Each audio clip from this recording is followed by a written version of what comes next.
Ok, alors ce qu'on va essayer de voir ce soir, c'est un texte en fait à partir de Shurim de Rav Morgenstern sur sur la fête de Pessah. Donc on va voir un peu des généralités, mais en même temps on va entrer dans le sod de le point essentiel d'une certaine manière de cette fête de Pessah, surtout au niveau de la Avodat Hashem. Donc on a vu d'autres Shurim dans d'autres endroits sur ça. Euh, on va le faire, Bezat Hashem, on va le faire dans le texte, si Dieu veut. Donc voilà. Dans la Haggadah, Rabbi? Ça va parler, on va parler sur des nièmes de la Gada, on va parler sur le sujet, ça va être le thème de la soirée de Pessah, en fait, du Seder quand même. Très bien. Parce que comme il y a énormément de choses à faire, mais on ne peut pas tout toucher, au moins qu'on essaie de toucher un peu à des choses essentielles.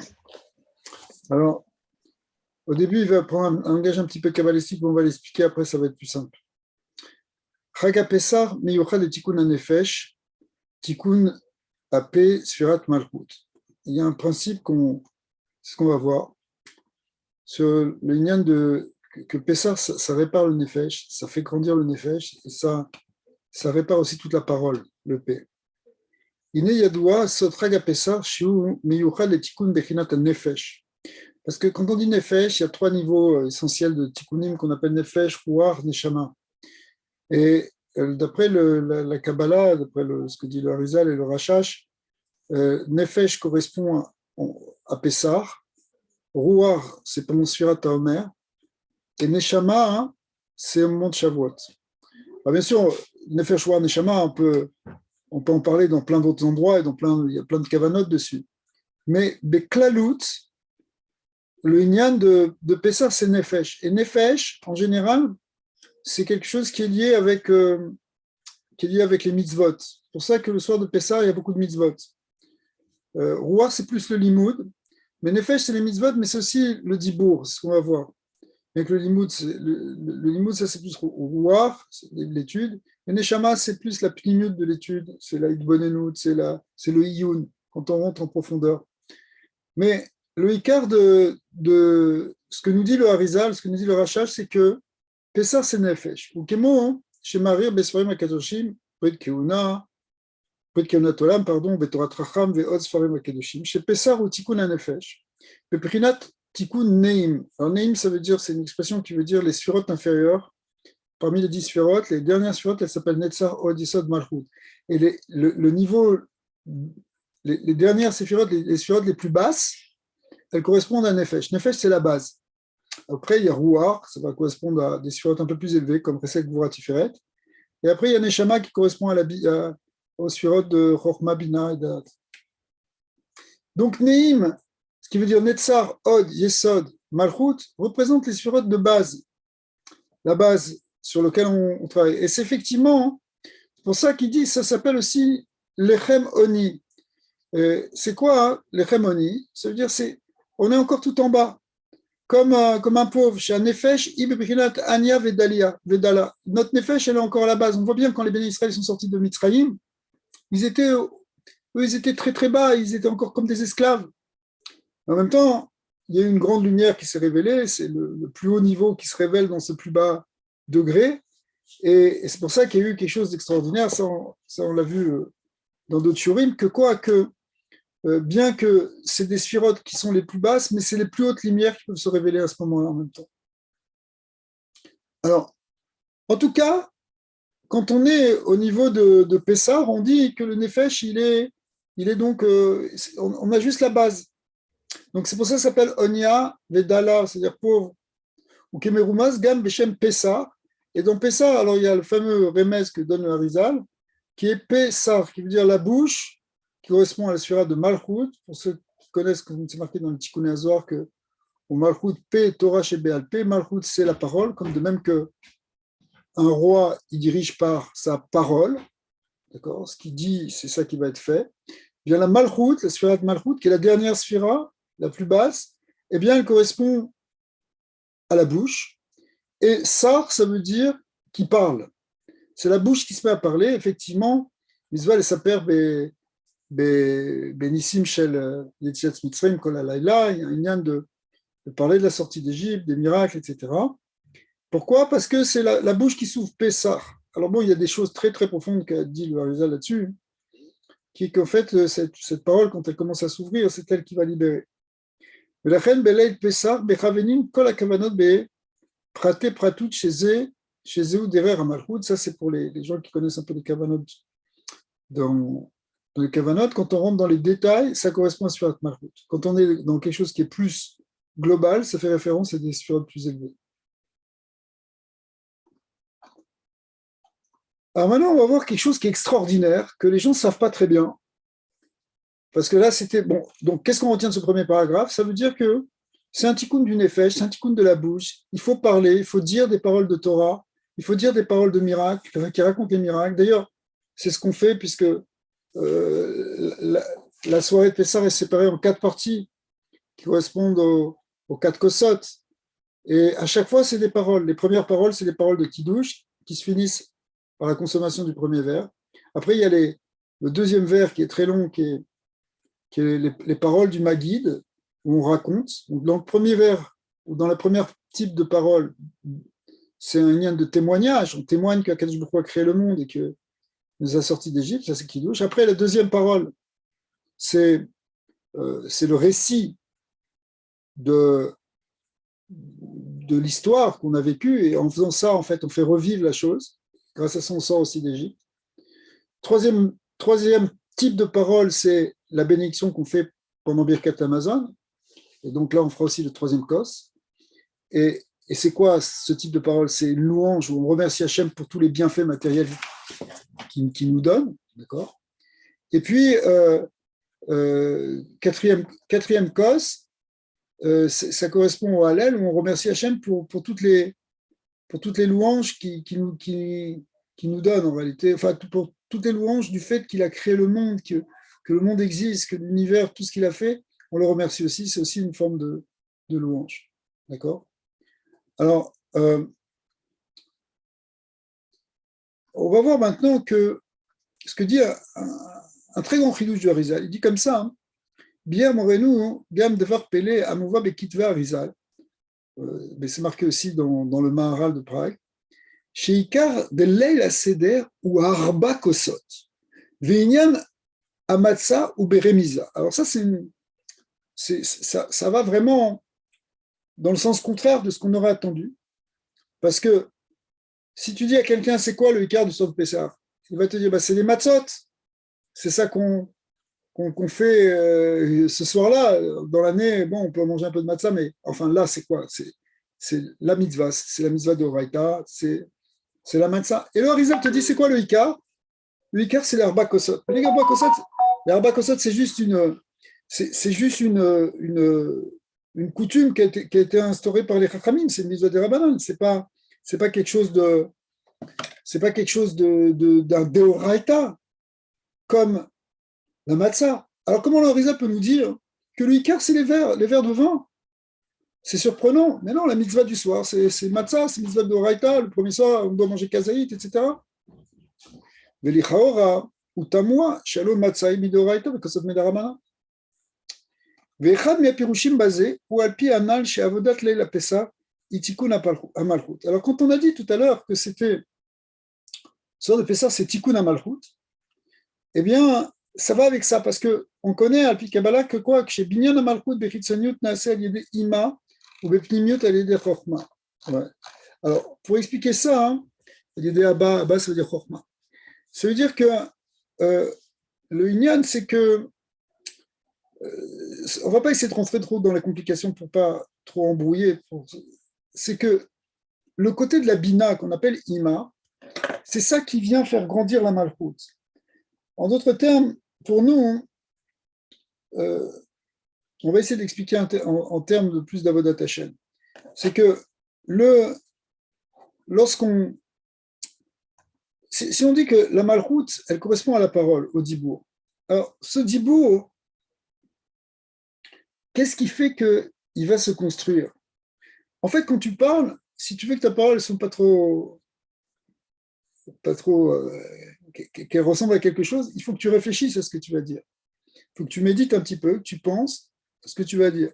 Ça, c'est la bina. la pensée, la bina, la réflexion, qui fait que ça va construire ta parole. Tu réfléchis à ce que tu vas dire, après tu le dis. Quand tu parles sans réfléchir, c'est pas sûr que ça va bien sortir.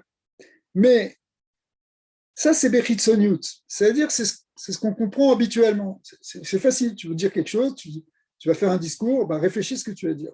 Mais il y a une autre manière qui est plus profonde, qui est plus pnimi, quelque chose qui va aider aussi la malchoute, c'est-à-dire le dibour.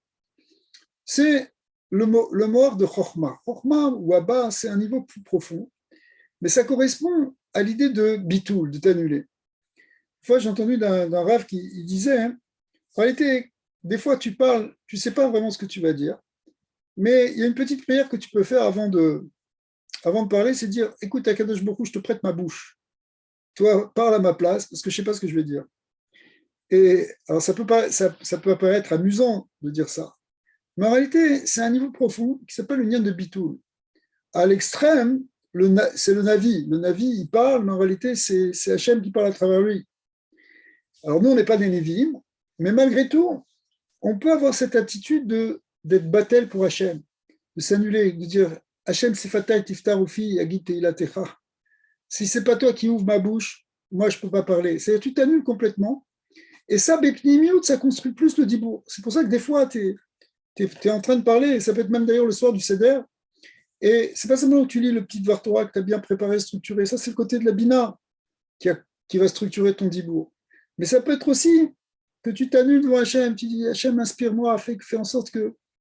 Et ça sort comme un flot, même si, bien sûr, tu as réfléchi éventuellement à la chose, mais ça sort comme un flot et ça s'agence d'une certaine manière tout seul. Pourquoi ?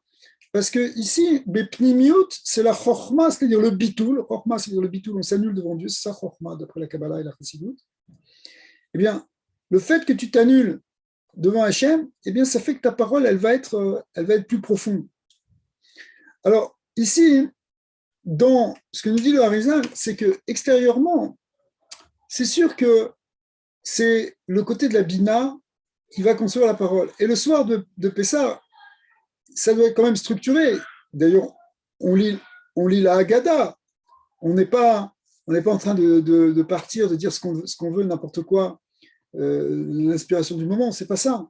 Tu suis un seder, il y a la Haggadah, tu lis, et à partir de là, tu développes. Mais essentiellement, tu lis la Haggadah. Donc ça vient du côté de la Bina. C'est quelque chose qui a été réfléchi et qui a été dit. Le texte de la Haggadah, il est réfléchi, et toi, tu le dis dans ta bouche. Et puis éventuellement, tu dis un Dvar Torah, tu poses une question, et tout, c'est une lien de questions et de réponses. Donc tout ça, c'est un lien de Bina. Or, Bina, toujours dans la Kabbalah, est représenté par le vin. Le vin il correspond à ce côté de la Bina. Par contre, le pain, et ici en l'occurrence la matzah, elle correspond à Chokhmah.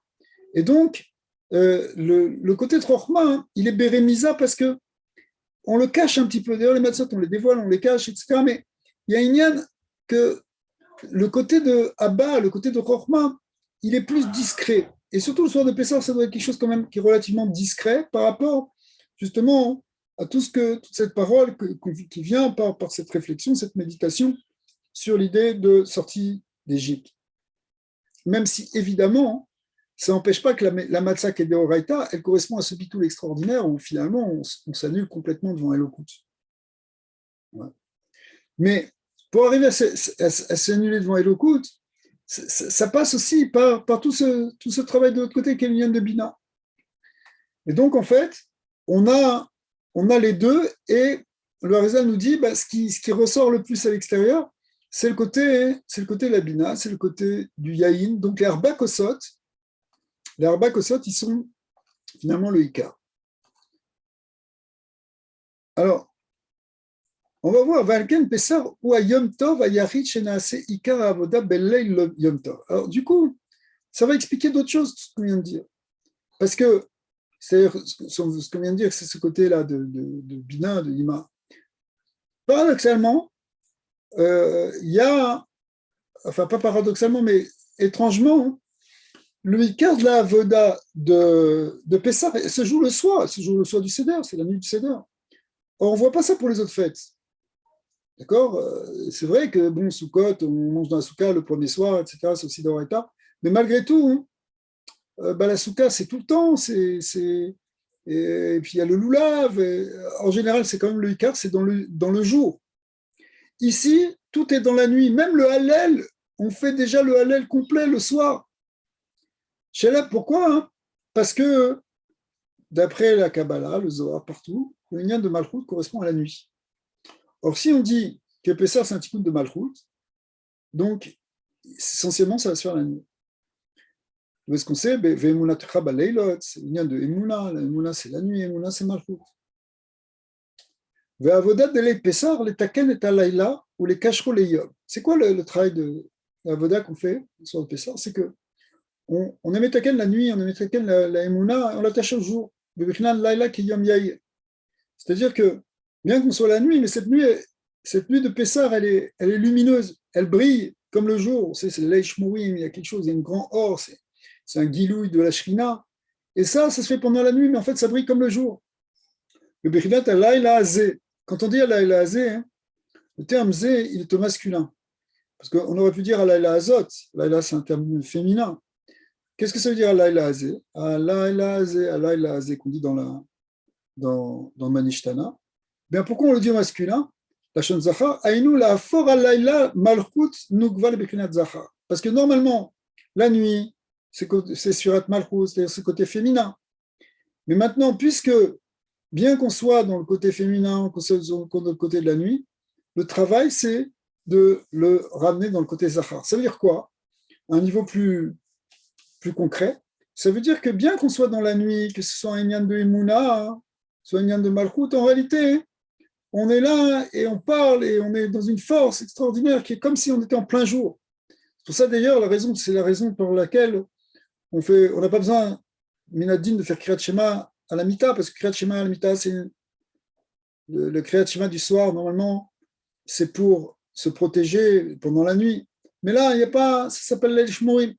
Bien qu'il y ait on est Noé quand même de faire au moins le Kriyat Shema. Enfin, après, il y a plusieurs minagim. Mais Ikaradine, ce n'est pas obligé.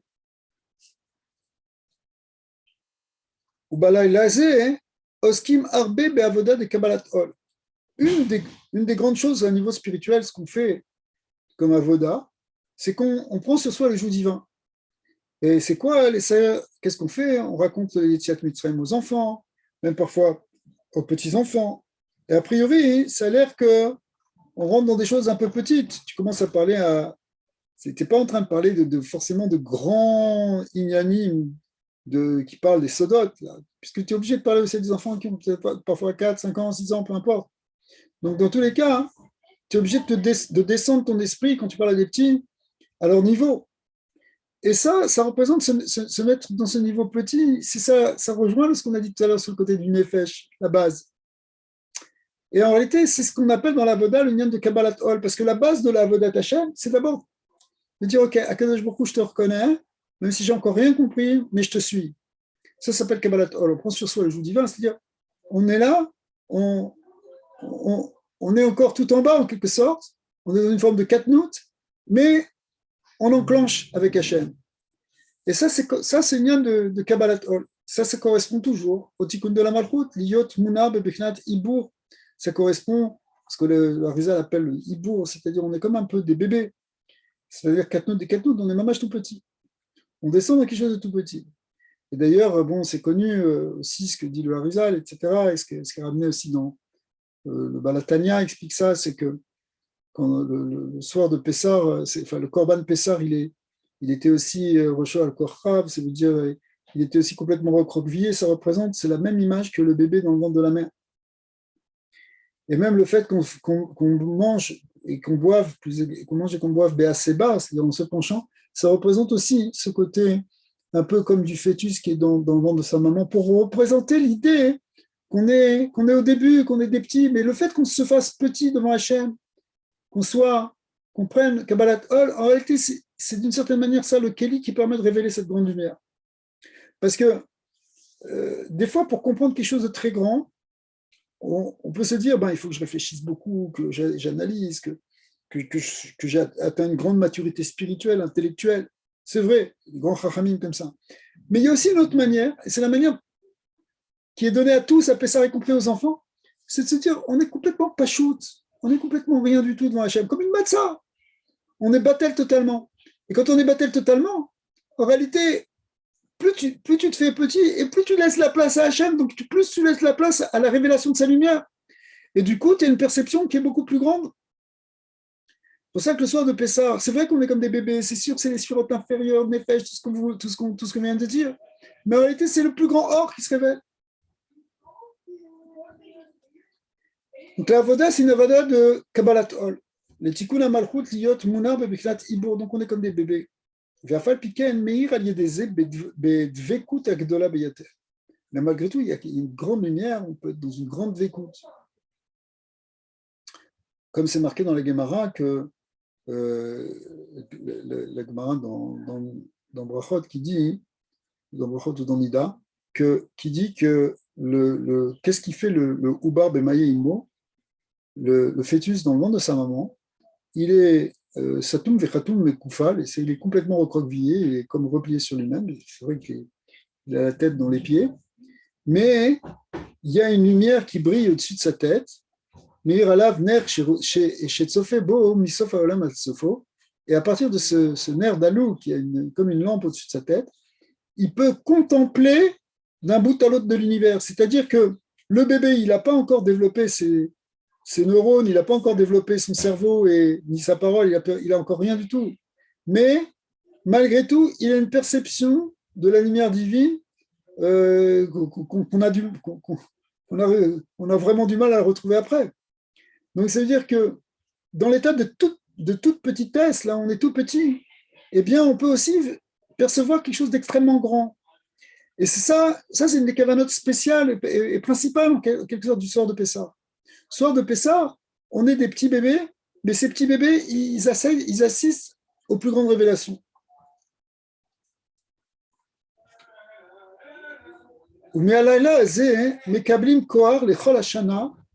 Et en réalité, de cette nuit-là de Pessah, on reçoit la force pour toute l'année. Ça, c'est très important. C'est que, en réalité, on risque de traverser des moments difficiles après dans l'année. C'est possible, d'accord. On peut avoir des moments où on a des bilboulim, où c'est pas facile. Mais comment tu gères ça? Comment tu gères ces choses-là? Est-ce que tu paniques? Est-ce que tu craques? Est-ce que tu laisses tout tomber? Est-ce que tu te mets à trembler, à faire une dépression? Qu'est-ce que tu vas faire quand tu as des moments de difficulté? En réalité, une des choses, je parle, mais c'est pas pour donner des sons parce que j'essaie d'attendre aussi ça, c'est d'arriver à quelle que soit la situation, être en écoute avec Hachem. C'est-à-dire, malgré tout, ne pas bouger de la émouna, qu'il ne faut pas se paniquer, qu'on va passer, que ça va traverser. On le voit des grands tzadikim. Les tzadikim, eux, ils sont là, et même quand ils ont des difficultés, on voit qu'ils ne lâchent pas, ils sont toujours avec Hachem. Mais où est-ce qu'on prend cette force-là? Eh bien, on peut le prendre le soir de Pessah, parce que justement, le soir de Pessah, on retombe dans cette petitesse des esclaves en Égypte, mais en même temps qui dans cet état-là, dans cet état de bébé très fragile, malgré tout, il y a une grande vécoute. Et donc après, même si on va repasser par des moments de katnout, on ne se sentira pas très bien, on peut rester quand même attaché avec Hachem. Donc, un des kinyanim qu'on peut avoir pendant le soir de Pessah, c'est une des choses qu'on peut acquérir, au-delà de tous les minagim et tout ce qu'on va faire, c'est quoi hein? C'est cette force en nous qui va nous permettre de tout traverser après. C'est-à-dire tout traverser tout en étant avec Hachem. Alors évidemment, Bezat Hachem, si on fait bien ça, comme Rizal dit que si on a bien enlevé le Khametz, on est sûr qu'on va être protégé pendant l'année. Donc, si on le fait bien, ça veut dire qu'on ne va même pas avoir des moments de katnout. Mais même dans les moments spirituels où on se sentira un peu de katnout, on pourra rester quand même connecté avec Hachem. C'est la pire des choses, en fait, à un niveau spirituel, c'est se sentir complètement déconnecté d'Hachem.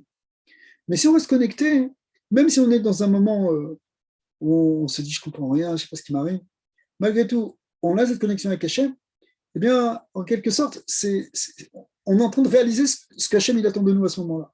C'est-à-dire que même si on s'est retrouvé dans une situation de difficulté spirituelle, le fait qu'on soit attaché avec Hachem à ce moment-là, C'était ça le Nisayon, c'est ça qu'il fallait passer. Mais où est-ce que tu prends cette force-là? C'est pendant le soir de Pessah. Le soir de Pessah, c'est une force en fait très libératrice où tu peux trouver des cohortes après pendant toute l'année pour être tout le temps avec Hachem. Quel que soit le matzav quel que soit le matzav d'ailleurs qu'on sera amené à rencontrer. Ouais. Donc on peut rester bedvekut, bededut, pnimit, belokut, on restera toujours connecté avec Hachem. Même si on se retrouve dans des bilboulim. Effectivement, le soir de Pessah, c'est un peu le balagan. On est là, il y a les petits, il y a les trucs, ça tombe un peu du plateau, il y a toujours un truc qui ne va pas. Mais tu arrives à être bedvekut, être dans la gdusha, comme les tzadikim qui sont tout le temps dans la gdusha, alors, dans la dvekut, eh bien, tu gardes cette force après pour toute l'année, même quand tu as des petites choses qui te perturbent. Ouais. D'ailleurs, ça explique aussi le fait qu'on fasse beaucoup de chumrot à Pessah. Il y a plein de petits détails, beaucoup de choses, on fait attention à ci, on fait attention à ça, beaucoup plus pour le reste de l'année. Et les chumrot, ça fait partie de la katnout, parce qu'en fait, tu rentres dans les détails, dans les petites choses, tu fais attention à ça. C'est pas les grandes idées philosophiques, c'est pas la grande compréhension, la grande spiritualité, c'est tu rentres dans des petits détails de cache-route qui sont évidemment hyper importants. Mais ça veut dire que tu rentres ta tête dans des détails, dans des petites choses. Tu n'es pas en train de penser à la Merkava, tu es en train de penser à, voilà, est-ce que ça c'est Kniot, est-ce que ça c'est Tavutovel, etc. Tout, chacun a ses combats à Pessah. Pessah, Ouzman, Cheruteno. Mais d'un autre côté, bien que tu rentres dans des choses vraiment, dans des dikdukim, malgré tout, ça s'appelle Zman Cheruteno, c'est le moment de notre liberté. Et ça, la liberté, ça s'appelle Gadlout, c'est plus Katnout. Katnout, c'est justement quand on rentre dans on est pointilleux sur des choses. Gadlout, c'est qu'on est en train de penser au Ensof. Shemi, Shemetaken, la Katnout, Zoché, les Chikout, Gdoila, Beyoter. Et là, c'est ça c'est une découverte très importante dans Pessah. C'est-à-dire que si tu es Metaken, la Katnout, tu fais attention aux petits détails, en même temps, tu peux être Zoché, tu peux mériter d'avoir une grande Gadlout, d'avoir une très très haute compréhension. C'est-à-dire que même si tu fais attention dans les détails qui sont le nian de Malchut, tu peux atteindre le nian de Keter. Il y a une union entre Keter et Malchut le soir de Pessah. C'est-à-dire le plus haut avec le plus bas. Ouais.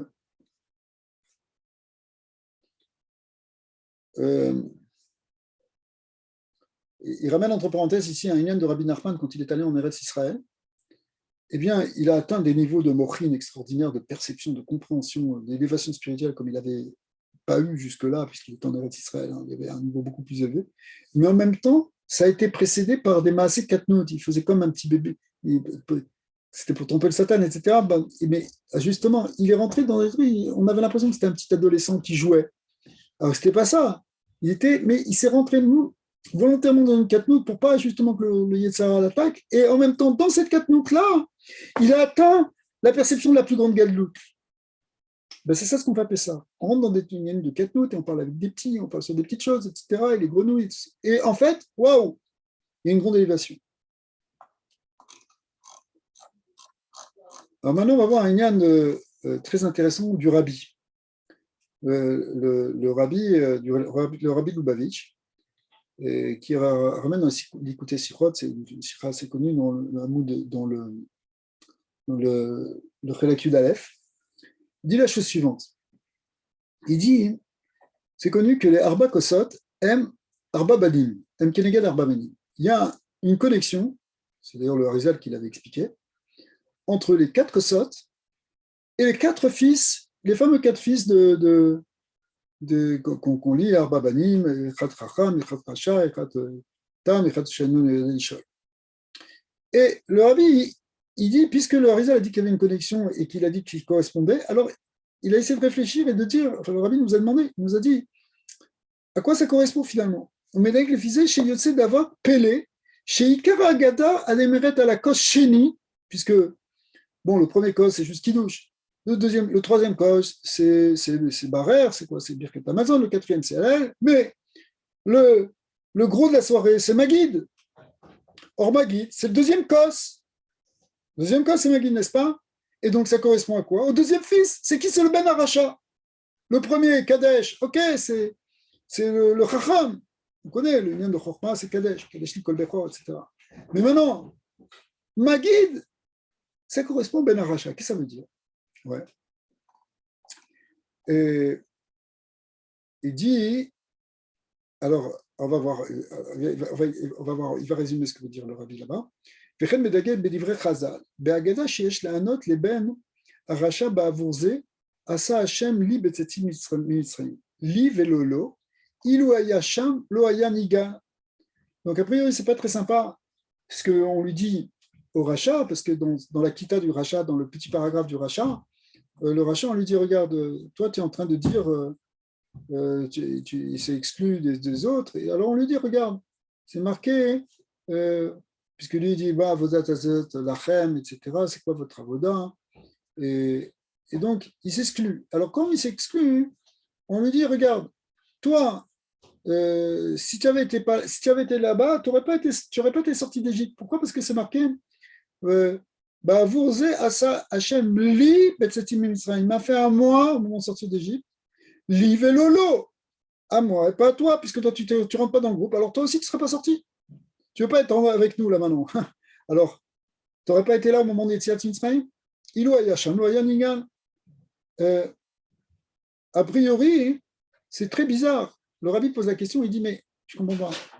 Ça a l'air d'être qu'on est en train de repousser le Ben Aracha. On est en train de le jeter. C'est comme si tu as un gars, il vient, il dit, regarde, bah, toi, vu que tu n'es pas religieux, de toute façon, tu ne seras jamais sauvé, ma chère, ce n'est pas pour toi. Imagine qu'on lui dise ça. Ben, le gars, ça le décourage complètement. Et pourtant, on dit quelque chose d'un peu similaire au rachat, au Ben Aracha, qui, entre parenthèses, ça ne veut pas dire le gars méchant, c'est le gars qui a une souffrance et qui ne comprend pas certaines choses, donc il a tendance à se révolter. Mais on lui parle donc négativement. Alors, a priori, donc, la coucha que pose le rabbi, c'est de dire que, premièrement, on va dire le cas de la mitzvah Yetziat Mitzrayim, on lui dit pour le Ben Aracha, genre on va l'expliquer, et en même temps on lui dit, tu sais, toi, tu n'aurais pas été là. Alors, déjà, premièrement, pourquoi on lui dit tout ça à lui? Pourquoi on ne raconte pas ça plutôt aux Chacham ou aux autres? Bien que les 4 enfants entendent la table du Seder, mais évidemment, on comprend parce qu'ici, il y a une correspondance entre le deuxième Kos et le deuxième fils. Donc, on a l'impression que tout le texte de Maguid, il est servi, j'allais dire, sur un plateau pour le Ben Aracha. D'accord? Eh bien, en fait, ça, c'est déjà premièrement pourquoi on répond au rachat. Et en plus, c'est pour lui dire à la fin que, tu sais, toi, de toute façon, tu n'aurais pas été là. Donc, finalement, je te raconte une histoire rien que pour t'énerver, quoi. Je passe 1 heure pour te raconter ma guide, et en plus je te dis, bah, de toute façon, toi, tu n'aurais pas été concerné. Alors, c'est pour ça que le rabbi explique, chez un Ikar Gada, chez le Pessar, où le Taken Afilou et Ben Aracha. Alors, le chidouche du rabbi, c'est de dire, mais oui, parce qu'en réalité, le Ikar de la Haggadah, c'est pour réparer le Ben Aracha. On raconte, les gens qui connaissent déjà, les gens qui savent très bien. Bon, bien sûr, ils ont besoin de se souvenir de l'histoire, mais à qui il faut expliquer, à qui il faut rentrer, à qui il faut prendre son temps? Ben, c'est celui qui a des difficultés, c'est le Ben Aracha. Et c'est vraiment lui. Alors, quand on lui dit l'école Machéomri, mais là, Ilou Ayasham, s'il avait été là-bas, Loaya Nigal, il n'aurait pas été délivré à Inou. Mais Mitzraïm Daika. Et le rabbi dit, mais ça, c'est quand on lui dit Sham. Là-bas, tu n'aurais pas été délivré, c'est-à-dire en Égypte. D'aïnou, Kodem Matan Torah, avant Matan Torah, Kodem Shinivrichu Klal Israël, Yot Am Segula. Donc, ça veut dire avant la sortie d'Égypte, avant que le peuple d'Israël reçoive la Torah et soit désigné comme le peuple élu, à ce moment-là, là, tu n'aurais pas été délivré. Mais maintenant que tout ça, ça s'est passé, au contraire, tout le monde va être délivré, on va voir. Ve'alken, metu areshaim b'shloshaim efela, c'est effectivement pendant les trois derniers jours du Rocher, les Reshaim sont morts en Égypte. Velo zarku liyot chelek me'ama nitzri, ils n'ont pas mérité d'être dans ce peuple éternel. Mais maintenant, nous, la situation, le soir de Pessar, on est après. sortie d'Égypte. On est après, on est devenu des Juifs, on est devenu Am Israël. הקיים הזה, אחר מתן תורה, חובה עלינו להתעסק לתקן אפילו את הבן הרשע, שהוא חלק מכלל ישראל, שלא ידע ממנו נידר. Étant donné que justement pour Mashiach, on dira le nidar memenu nidar, c'est-à-dire que personne ne sera oublié, personne ne sera rejeté et laissé pour compte dans la galoute, même celui qui est rachat aujourd'hui, même celui que tu crois qu'il est déconnecté, qu'il est révolté, qu'il est opposé, qu'il est out of derrière, tout ce que tu veux. En réalité, celui-là, on ne va pas le laisser. Et nous, on doit s'en occuper. Et c'est pour lui qu'on fait la soirée de Pessah. C'est pour lui. Quand je dis pour lui, en réalité, c'est aussi pour nous, parce qu'on a tous en nous un Ben Aracha, on a tous aussi quelque chose qui ne va pas. Mais quand je dis c'est pour lui, ça veut dire, car c'est pour réparer les Neshamot.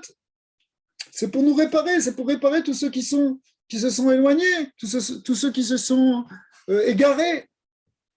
Ceux-là, on va les réparer parce que justement, on va les préparer à la sortie finale, à la Géoula de Mashiach. Et cette Géoula de Mashiach, elle va prendre tout le monde.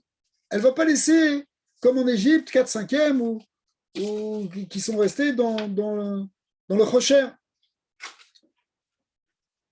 Ça va un peu plus loin même en fait que ce que dit le Rabbi, parce que le Rabbi il a parlé aussi d'une 5e coupe. C'est la 5e coupe, celle qu'on met au milieu, là, au moment de... Il y a toute une sira d'ailleurs du Rabbi qui parle là-dessus, sur celle qu'on met, et puis certains la boivent, certains ne la boivent pas. En général, le c'est pas la boire. Enfin, et il a parlé du 5e fils. Et ce 5e fils, c'est celui qui ne vient pas à la table du Seder. Parce qu'en fait, ce Ben Aracha, il est quand même assis là, donc il est quand même venu manger ici, il est quand même connecté. Mais il y en a un 5e, celui qu'on ne voit pas. Celui qui il sait peut-être même pas que c'est Pessah. Il n'a aucune idée de ce que ça veut dire Hametz, etc. Et il y a malheureusement, il y a beaucoup d'enfants d'Israël qui peuvent être comme ça. Eh bien, le Rabbi a dit, celui-là, il faut s'en occuper. Une fois, il y avait une responsable, je crois, une responsable de la Viso, qui est un organisme, ou du Joint, qui a fait un organisme juif qui fait des activités, des finances, un certain nombre de choses, qui est venu voir le Rabbi, c'était la responsable mondiale, je crois.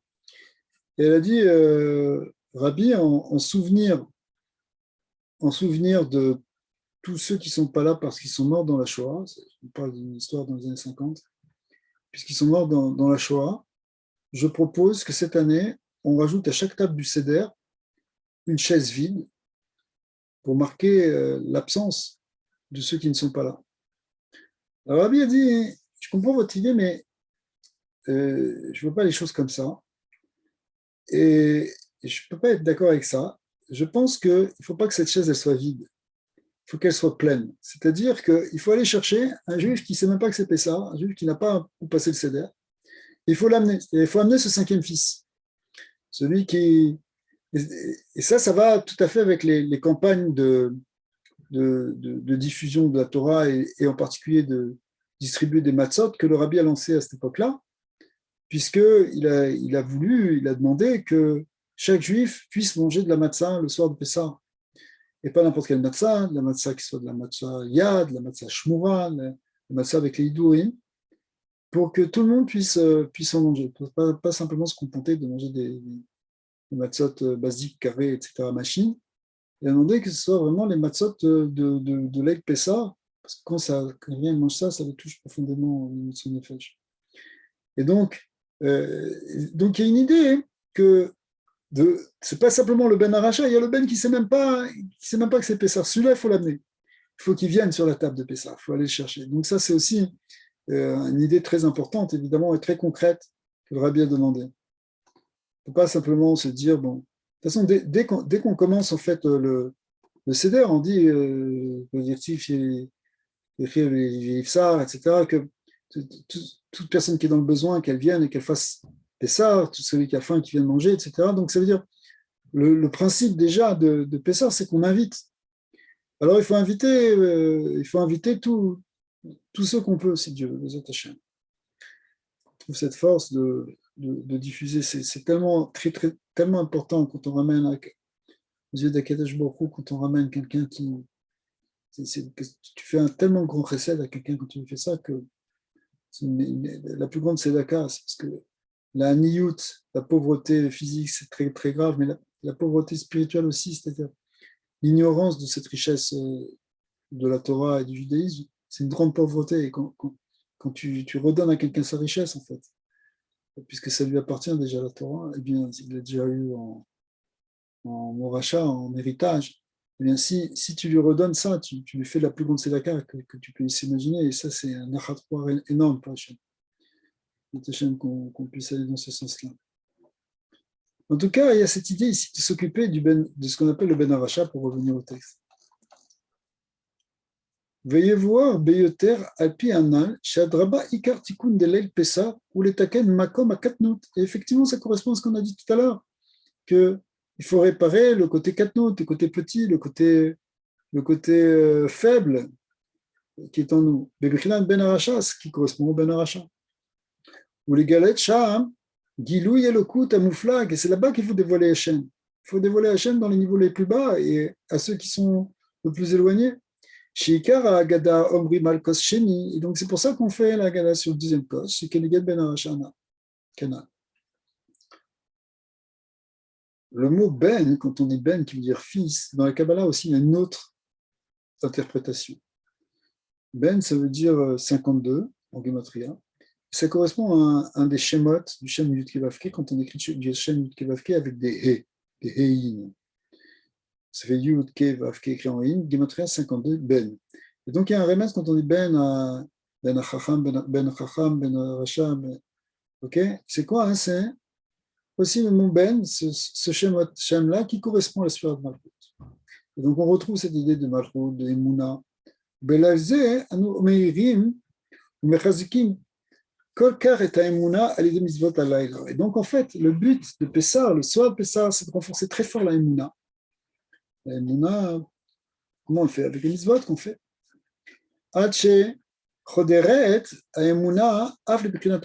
Jusqu'à ce que, finalement, la Emouna, elle va s'intégrer jusque dans la Bechina qu'on appelle Racha, c'est-à-dire jusque dans les parties inférieures de notre Nefesh. La Bechina Emouna, Shem Ben, c'est le lien de Emouna, Shem Ben, c'est ça pour ceux qui connaissent. C'est ce lien-là, il faut que ça descende au plus profond. Et yesh le osif od, et belel apesar daika, efshar le taken ben aracha. En plus de ça, hein, on peut dire que c'est précisément ce soir-là qu'on a la possibilité de réparer ce ben aracha.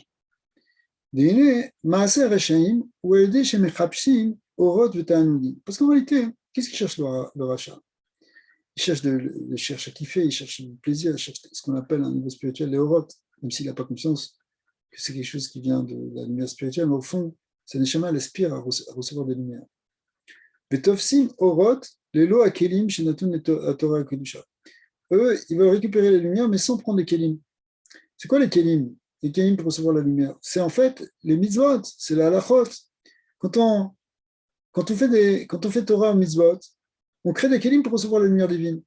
Mais le rachat, qu'est-ce qu'il veut? Il veut recevoir la lumière sans mettre les kelim. C'est un problème. C'était le problème de Esav. Esav, il veut la bracha, il veut les orot, mais il ne veut pas la bechora, il ne veut pas les mitzvot. Il ne veut pas se casser la tête, il ne veut pas la avoda. Il ne veut pas faire la avoda, il veut faire être dans les ta'avot, manger les lentilles, plutôt que commencer à servir Hachem. Mais par contre, il veut quand même les orot, il veut la bracha de son père, il veut les gilouyim. Velazot, tikunam ou belaïl pesor. Et justement, à Pessah, on répare ça. C'est Azanou, Bonim Bemizvot, Laila et Binyan Malchut, chez Bechinat Keli. En fait, on répare la Malchut, qui est le Binyan, le Zohar s'appelle Ma'anad et Kula, c'est le Keli qui englobe tout. Donc, quand on répare le Bechinat Keli, mais Kablim Bechinat Keli.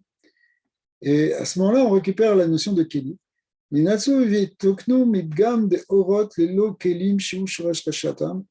du coup, ça va réparer le lien de. Justement, qu'est-ce que c'est le rachat, hein? C'est des orots sans kélim.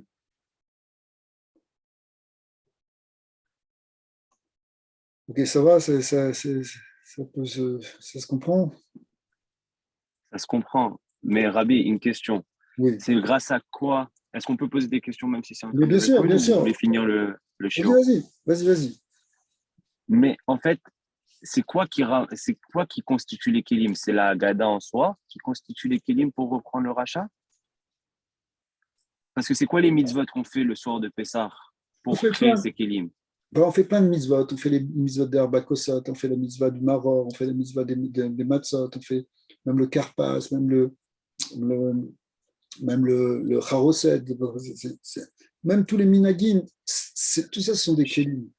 Je C'est-à-dire, comprends, mais le Icar de l'El Pessah, c'est pas raconter les Saper Yetziat Mitzrayim, c'est pas une mitzvah en soi.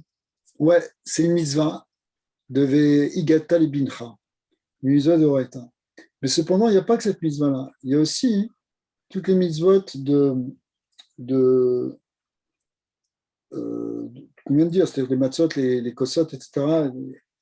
Tous les minagim qu'on fait. Mais même le Sipur Yetziat Mitzrayim, le fait de le raconter et de le raconter à des enfants, ça crée des kélim aussi. Parce que tout ça, ça s'appelle une balchout. Quand tu parles, par exemple, tu veux rentrer en écoute avec Hachem dans la tefila, mais qu'est-ce que tu fais? Tu dis des bourrines.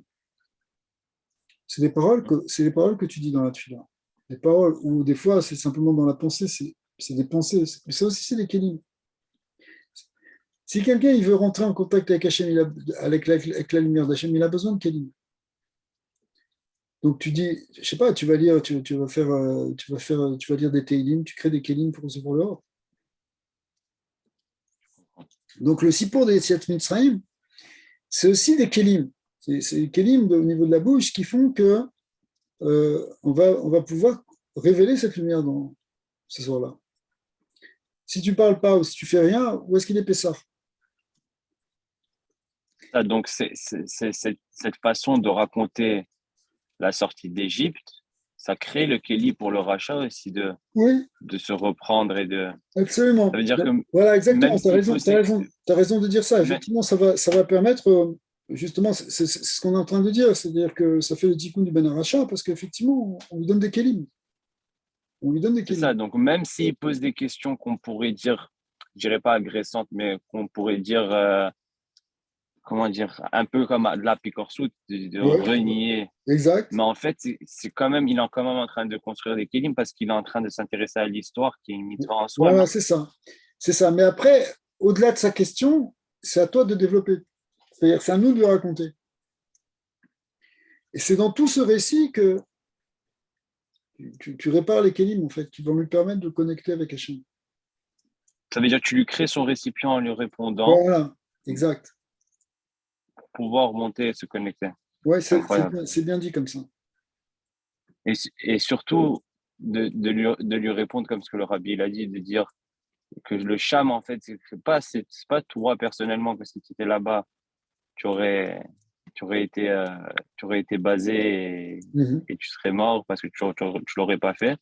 C'est en fait, c'est à ce moment-là qu'on était avant Matan Kol Torah que tu t'es pas considéré comme un juif, quoi. Voilà, c'est ça. Mais maintenant, dans tous les cas, on va te sortir. On va t'aider, Exact. on va te sortir de ce galop. C'est la fonction du Mashiach que l'un nidar mimenu nidar, il laissera personne. Exact. On va faire ça, c'est bon. On va voir euh, on va voir un Mais point. si je peux te poser une dernière question Oui, avant qu'on vas-y, autant que tu continue, veux. mais pourquoi encore, je veux juste recomprendre le point que pourquoi est-ce que Pessar c'est Prinat Malchut et non pas Prinat, j'ai oublié, Mechila de la Sira que vous avez dit qui était, encore une fois, si je reviens sur ce point-là, qui est le Limud Torah, vous avez dit une des Sfirotes, c'était le Limud. Sur le roi, l'union de Ouais, Tiferet, ouais. ouais. Mais Alors pourquoi on ne dit pas que c'est le Limud? Parce parce que à la fin, encore une fois, c'est de raconter une histoire, c'est de comprendre, donc j'imagine que ça rentre dans du Limud, non? c'est sûr que c'est des paroles de Torah, mais c'est pas, si tu veux, c'est présenté comme une histoire. C'est comme une histoire que tu racontes à des enfants. Bon, c'est pas vraiment du limoud. Bien sûr, c'est un texte sacré, ça a été écrit à l'époque des Tanaïm, etc. On ramène dedans des psukim, des mishnayot. Mais cependant, c'est pas, tu n'es pas en train de l'ornon la Haggadah. C'est pas du limoud. Mhm.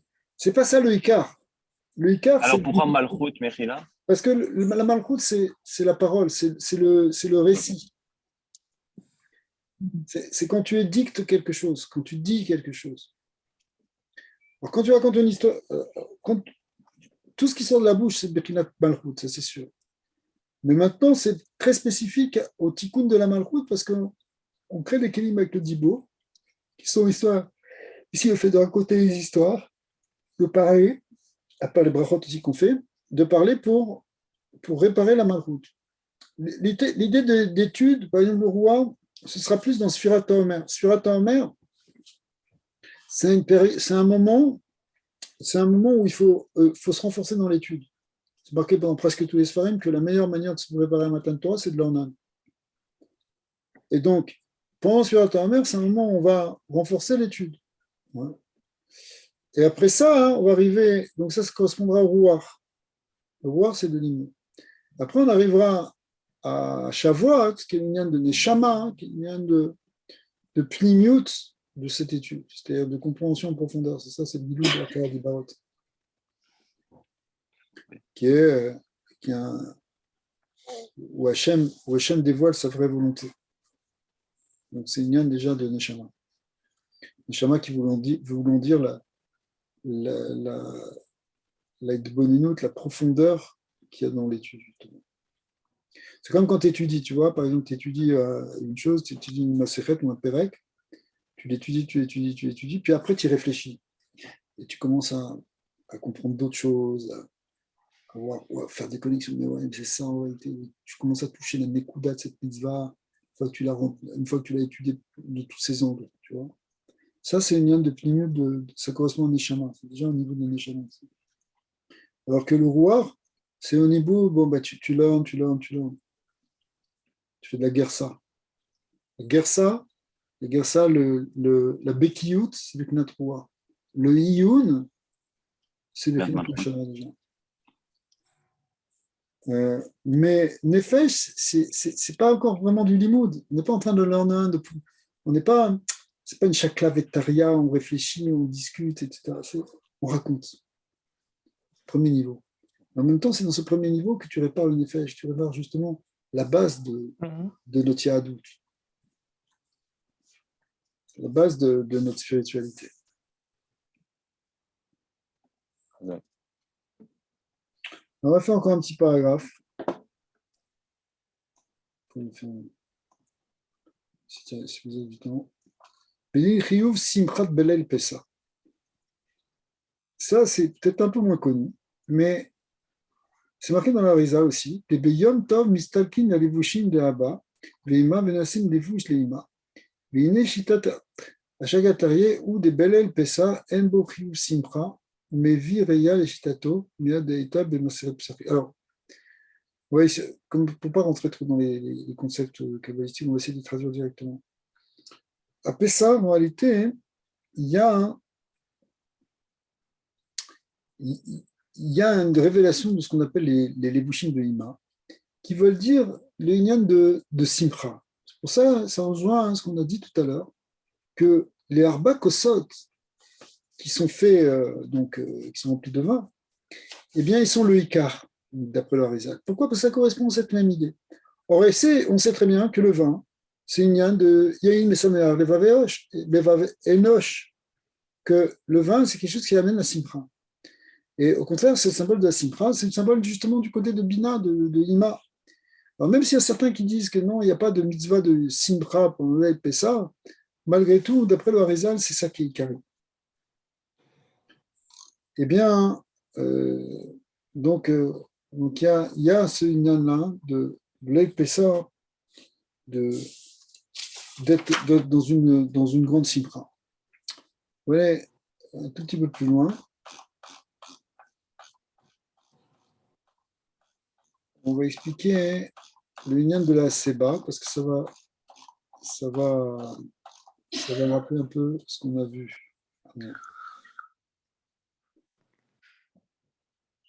Alors, c'est intéressant parce que le mi-brisque, le Briskerov, le fils du Briskerov, il est Roker Bedin à Seba האם הוא מצווה בפני עצמו שצריך לאכול בט"ו בהסיבה, שהיא דרך חירות. Et il a une chita comme ça où il rentre dans l'union de la Seba, le fait de s'accouder. Et il y a certains Rishonim qui pensent que c'est une mitzvah en tant que telle. C'est pas simplement qu'il faut manger la matzah, par exemple, ou boire les kossotes en étant accoudé, c'est juste une manière de le boire ou une manière de le manger. Ils pensent que non, que le fait de s'allonger, enfin de s'accouder, de faire la seba, c'est en tant que tel une mitzvah. Pourquoi c'est une mitzvah? Parce qu'on a une mitzvah de chérout, ce soit de liberté. Or, la manière de manger, si on est libre, c'est de faire la seba. Donc, au moment où on mange la filat matzah, la mitot enyan, em shne chiyuvim. Et donc, le Briskerov, il est là, il dit, en vérité, il y a deux mitzvot. Quand tu es en train de manger la matzah accoudée, tu fais deux mitzvot. Tu fais une mitzvah de matzah, qui est la mitzvah de manger la matzah, et une mitzvah de chachamim de montrer un derech chérout, montrer la liberté. Ou alors, il rentre dans cette discussion, et cette discussion de dire que non, peut-être c'est une seule mitzvah de matzah, et après ça, c'est simplement une manière de la manger, c'est tout. Et il explique comme ça que c'est une marloquette en fait entre le Rambam et le Rosh. Le Rambam, il n'a pas écrit réellement le chiyuv de la Seba. Et là, Katav Beza al Hashem, au niveau de la matzah, pardon. Qu'est-ce qu'il a dit? Il a dit Bechol dor vador chayav adam ou leharot et atzmo, que dans chaque génération, l'homme doit se montrer comme s'il doit se montrer comme s'il était en train de sortir maintenant d'Égypte. Chez Neymar, Votanu Otsia Misham, parce qu'il nous a sortis de là. Valdavarze Tsiva Akadosh Bohu Betorah Vezacharta ki Eved Aïta, Kilomar ki Ilu Aïta Beatzmecha Aïta Eved Veyatzata Lecherut Venifdeta. C'est-à-dire que il ramène tout ça, le Rambam, que tu dois vivre tout ça comme si toi-même tu avais été esclave et que toi-même tu es en train d'être libéré. Il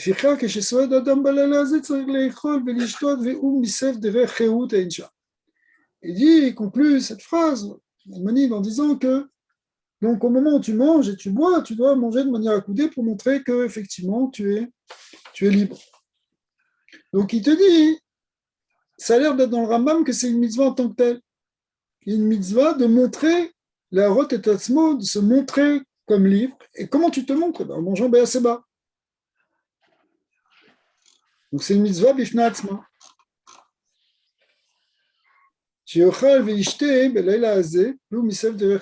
Et là, Chachamim kavu les mitzvahzou beshat achilat matzah. Alors c'est une mitzvah indépendante, mais maintenant, quand est-ce que tu l'as fait cette mitzvah? Par exemple, quand tu manges de. Les Chachamim ont dit, où est-ce que tu vas montrer cette chérout? Et c'est au moment où tu manges la matzah ou tu bois les herbes kosat. Aval behemet mitzvah bifna atzmo, mais en tant que tel, mais en vrai, c'est une mitzvah en tant que tel. Effectivement, ce qu'il te dit, c'est que même aux autres moments de la Séouda, si tu manges Béaseba, si tu manges à coudé, eh bien c'est bien. Pourquoi? Parce que tu vas montrer encore plus que tu es libre pendant toute ta Séouda. Alors,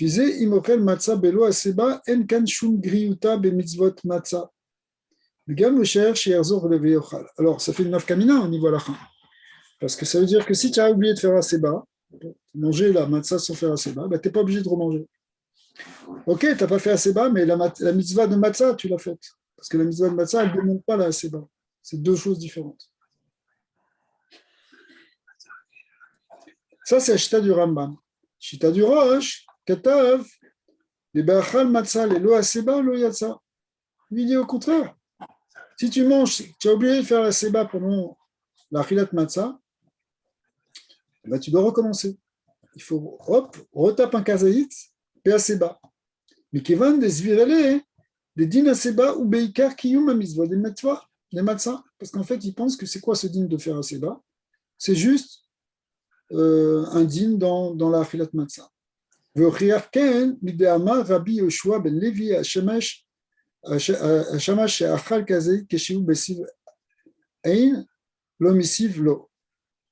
C'est-à-dire qu'il a dit là-bas pour un shamash, s'il a mangé à coudé, c'est bon. S'il n'a pas mangé à coudé, c'est pas bon. Ça veut dire que c'est me'akev.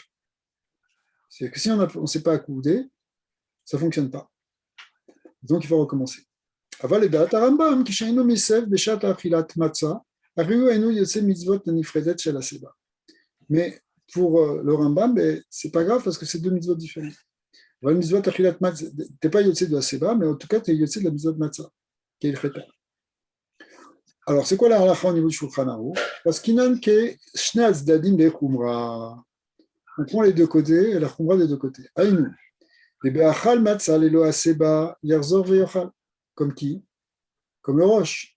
Chachachet da'at roche. C'est-à-dire qu'il pense que si tu n'as pas fait haseba au moment de manger la matzah, bah, tu n'es pas yotze la mitzvah de matzah. La haseba yichelek mikiyum mitzvot matzah. Ou medar ketav rama.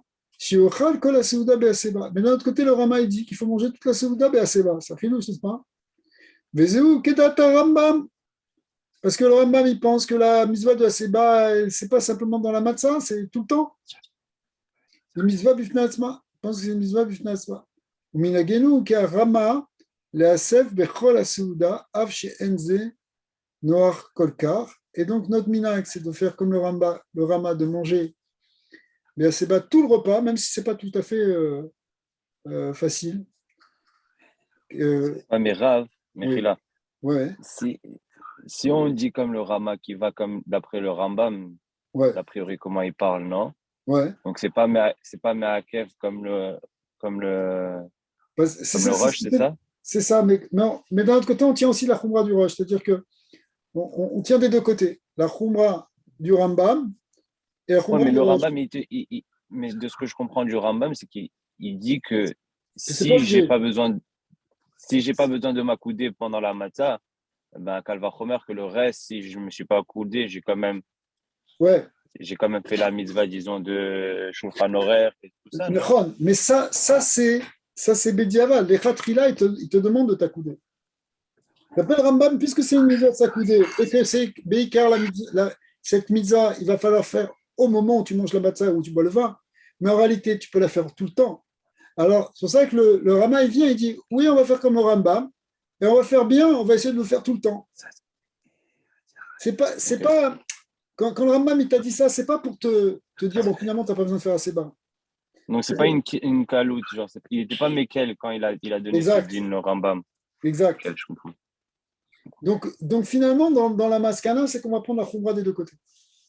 Mais Parce que Dieu, c'est une mitzvah que je comprends pas bien parce que, en réalité, aujourd'hui, quand je m'accoude, je me c'est pas mets bien. mal à l'aise. C'est, c'est pire de m'accouder que de le boire normalement, non, Rav? Aujourd'hui, j'ai C'est plus sûr, de il faut. mal à trouver la position pour manger ou pour boire ma coupe de vin Ouais, c'est pas en évident. assez bas que truc. En Donc, fait, j'arrive pour pas à faire ça, il faudrait comprendre. avoir des très bons fauteuils, un truc Ouais, très. c'est ça, il faut aller sur le salon. Il faut Ouais, se lever de table pour aller sur le salon. ouais. Mais ça veut dire, je comprends le Ignan que tu as l'air comme un Meller où tu es assis sur cette longue chaise et tu es en train de boire ta coupe de vin. Mais aujourd'hui, je vois pas la chéroute quand je fais assez bas. Ouais, si, quand Parce même, qu'en fait, c'est c'est-à-dire, ça le but, non? le fait que tu te mettes comme ça, cette position, ça veut dire que tu te mets. C'est juste un zéher, quoi. Parce C'est que pas c'est que tu n'es pas pas, coincé à manger debout comme ça, tu vois. Tu es là, c'est relax. tu donnes une position, ça va. C'est comme le gars qui met les pieds sur la table, quoi. Tu vas pas le faire non plus le soir du CDR, mais ça veut dire que tu montres que tu es un boss, quoi, que tu es libre. On va on va essayer de.